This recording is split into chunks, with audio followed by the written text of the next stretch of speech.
ये कहानी है सूरत के एक मशहूर अस्पताल की, जहां पे एक मरीज भूत बन गया था। मरीज बना भूत, जहां पर रोज काफी सारे मरीज अपना इलाज करवाने के लिए आते थे।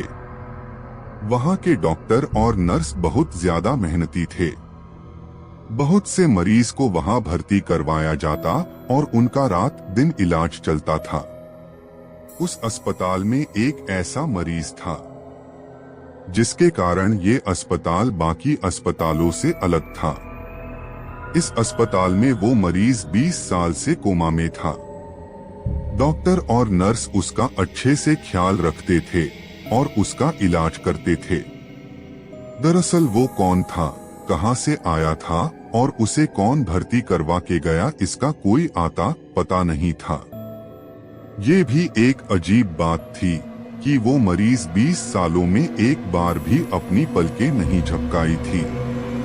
कुछ दिनों बाद अस्पताल को और बड़ा करने का काम चलने लगा, इसलिए उस अस्पताल ज्यादा मरीज को भर्ती करने से मना किया गया था और रात के समय अस्पताल सुनसान सा लगने लगा था।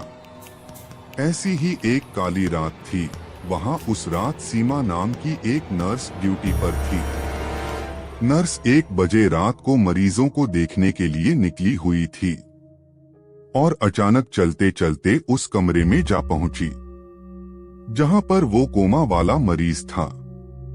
उसकी नजर कोमा में पड़े उस मरीज के बेड पर पड़ी और वो एकाएक चिल्लाने लगी और जोर जोर से चिल्लाते हुए इधर उधर भागने लगी।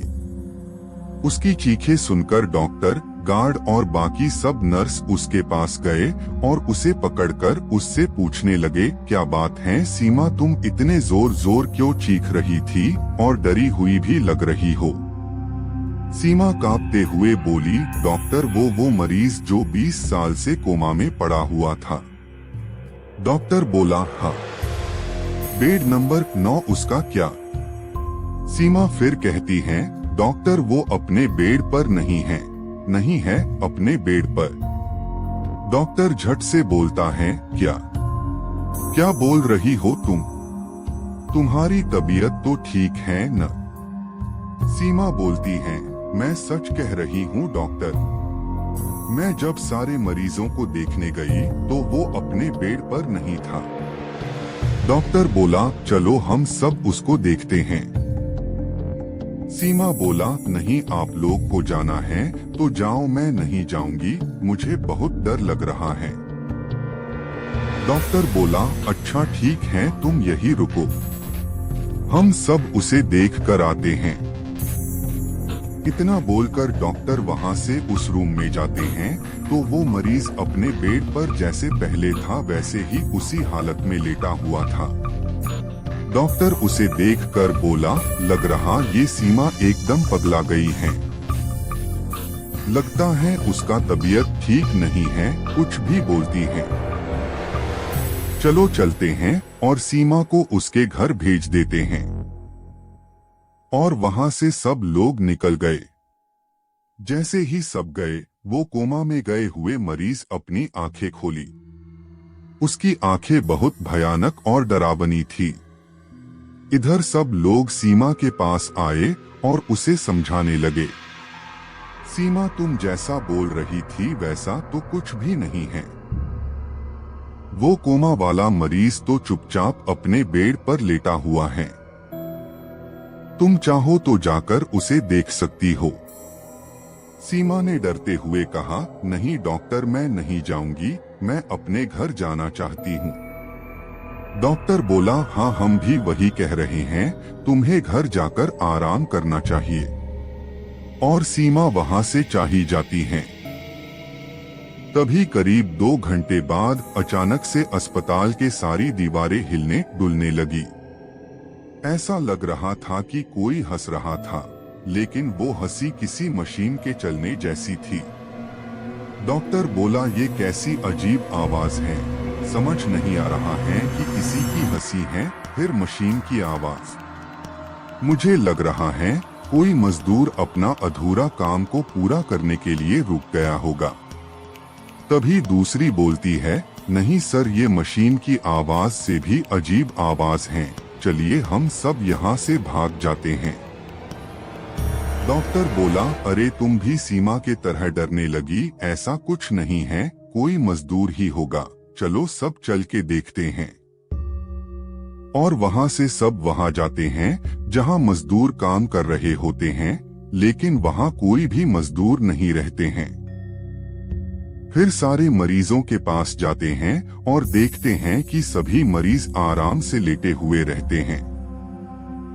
फिर उस बेड नंबर 9 के उस कोमा वाला मरीज के पास जाते हैं।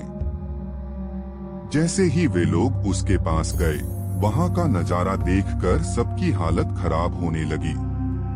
कोमा वाला मरीज अपने दोनों हाथों से कसकर बेड को पकड़कर उछल कूद कर रहा था और जोर जोर से हंस रहा था। उसकी हंसी एक मशीन जैसी थी। ये सब देखकर सब लोग डर गए, लेकिन डॉक्टर अभी भी सोच रहा था। तभी पीछे से एक नर्स डरते हुए बोली, हमने इसे यहाँ रखकर बहुत बड़ी गलती की है। ये कोमा में जाकर कब का मर चुका है और भूत बन गया है, मरीज बना भूत। ये हमें नहीं छोड़ेगा, भागो यहाँ से सब। और उसके साथ साथ गार्ड भी डरकर बोलने लगा, हाँ सर, ये ठीक बोल रही हैं, हमें यहाँ से चलना चाहिए। डॉक्टर ने उन दोनों को डांटते हुए बोला, तुम लोग चुप हो जाओ। ऐसा नजारा इतिहास में हमें पहली बार देखने को मिला है। कोमा में गए हुए मरीज को इतने साल बाद जागना, और वो भी इतने एनर्जी के साथ, कितनी अजीब बात है न? ऐसा कहकर डॉक्टर उसके नजदीक जाने लगता है और उससे कहता है, क्या तुम मुझे देख सकते हो? क्या तुम बात कर सकते हो? मैं तुम्हारा डॉक्टर हूँ, बात करो मुझसे। ऐसा कहकर डॉक्टर उसके और नजदीक जाने लगा। तभी अचानक उस मरीज ने अपनी आंखें डॉक्टर के तरफ घुमाई और डॉक्टर के ऊपर छलांग लगाकर किसी जंगली जानवर के तरह उसके टुकड़े टुकड़े कर दिया। नर्स और गार्ड का ये सब नजारा देखकर पूरी तरह हालत खराब हो गया और चिल्लाते हुए वहां से भागने लगे। भागो भागो सब, यहाँ से भागो। ये सब सुनकर जितने भी लोग थे सब इधर उधर भागने लगे। सभी लोग अपनी जान मुट्ठी में लेकर इधर उधर भाग रहे थे, बाहर निकले की कोशिश कर रहे थे। लेकिन अफसोस, अस्पताल के सब दरवाजे और खिड़की बाहर से बंद थे और किसी का फोन भी काम नहीं कर रहा था। वो भूतिया मरीज अस्पताल में किसी जानवर की तरह घूम रहा था और बाकी सब इधर उधर छुपकर अपनी जान बचाने की कोशिश कर रहे थे। लेकिन सुबह होते होते उस भूत ने वहां छिपे हुए एक एक को खोज निकाला और बेरहमी से मार दिया। फिर जब सुबह हुआ तो वापस अपने कमरे में जाकर लेट गया और कोमा में चला गया। फिर पुलिस आई तो पुलिस को कातिल का एक भी सुराग नहीं मिला और वो भी हैरान रह गई कि ऐसा कैसे हो सकता है, इतने लोग मर गया है और उसका एक भी सुराग नहीं मिल रहा है। बाद में पुलिस उस अस्पताल को बंद करा दिया और वो कोमा वाला मरीज भी उसमें हमेशा हमेशा के लिए बंद हो गया। मुझे आशा है कि आपको यह भूतिया कहानी अच्छी लगी होगी। आपको ये कहानी कैसी लगी हमें कमेंट करके जरूर बताएं।